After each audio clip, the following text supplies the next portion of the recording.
I know the video is called How to Speak English Fast, but do you really need to speak English fast? Let me tell you something. Sometimes we think that native speakers speak fast and this is why they sound so natural. In reality, they don't speak fast.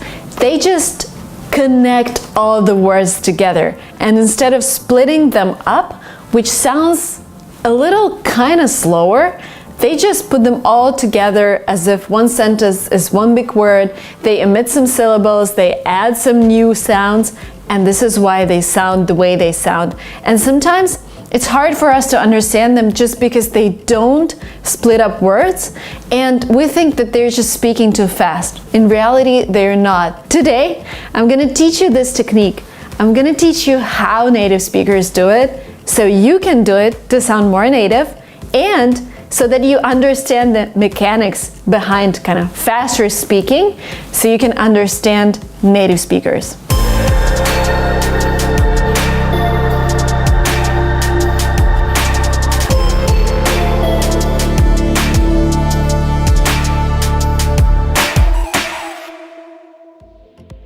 For example, you see a phrase, what do you?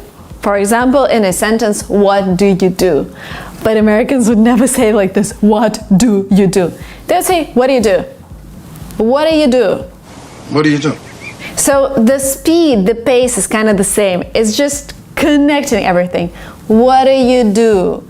And if you don't know the way they do it, you're like, what was that? Another phrase, I am going to do some shopping. What Americans would say, they would say, I'm gonna do some shopping. Again, not I'm going to, I'm gonna do. Again, they've connected something, they actually paraphrase it a little. I'm gonna get some water. Do you want some? And some Americans would even say, I'm gonna do shopping. This is like the very, very contracted version of it. So what Americans do, they take those smaller words and they pronounce them in a way that is easier for them in daily speech. For example, article the is pronounced like the.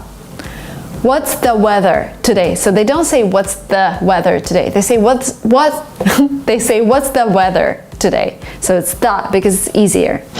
Oh, what about the weather report? You sometimes sounds like yeah. Do you want to go for a walk? Again, do you want to go for a walk sounds as if you just started learning English. Do you want to go for a walk? Sounds closer to being a native speaker. And another thing that you might have noticed, when we say what do, so we have T at the end of the word what, and we have D at the beginning of the word do, we kind of invent a new sound here. Instead of saying what do you do, we say what you do. So there is a sound ch, which appears in the middle. Again, this is a way to make your speech smoother, and this is what all native speakers do. For example, what you do for a living. What you do for a living. What you do? To make this even clearer for you, I'm gonna read a sentence out loud. The first time I read it, I'm gonna read it as a student.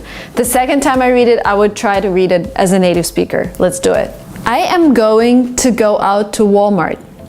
Do you need anything? I'm gonna go out to Walmart. Do you need anything? Again, I replaced I'm going to with I'm gonna go to Walmart, and I've connected Walmart with do. We have a word that ends with T and we have a word that begins with D. So I'm gonna go to Walmart. Do you need anything? And there is this ch that appeared in the middle. The next word, a little confusing, I know, especially when you hear this first in a native speaker speech. Something, they say something. I don't know why this appears, it's just the way the language evolves when people speak it, but can you give me something? This is sometimes what native speakers say, which is correct. Don't be confused, it's just the same as something. The next phrase, let me give you something. The Americans would say, let me give you something. So they just omit the letter T and you get let me get you something. Let me give you something. In American English, if you have a letter T in the middle of a word, sometimes you pronounce it as D. Letter, letter. Letter? Because it's faster, because it's smoother. City, you don't say it. City, city. City? It's like DNR, city. Bitter, and it sounds a little British, so in Great Britain they would say still bitter. In American English they would say bitter. Bitter. Let me give you some more examples. Bottle, bottle. Butter, butter. Computer, computer. I can't even say it with the T. Computer, computer, computer. Daughter, daughter. 80, 80. 40, 40. Little, little. Settle, settle. 30, 30. You see, this T converts to D all the time. As you noticed, it's even unnatural for me to say little, 30, just because I'm so used to, inserting D instead of T. This would come automatically, not automatically, automatically to you guys when you practice. This is first the way to speak faster. Second, this is the way to speak more naturally. And third, this is an easier way to understand native speakers because you now know how the mechanics work. Let me know if this was useful for you guys. The homework for you, the task, is write down in comments below what other words have T in the middle and you pronounce them with a D. Just what I told you, 30, 30, little, little, that kind of stuff. You can Google that, but make sure you write something in comments so that you can practice. Thank you so much for watching this video. Don't forget to subscribe, and I'll see you very soon.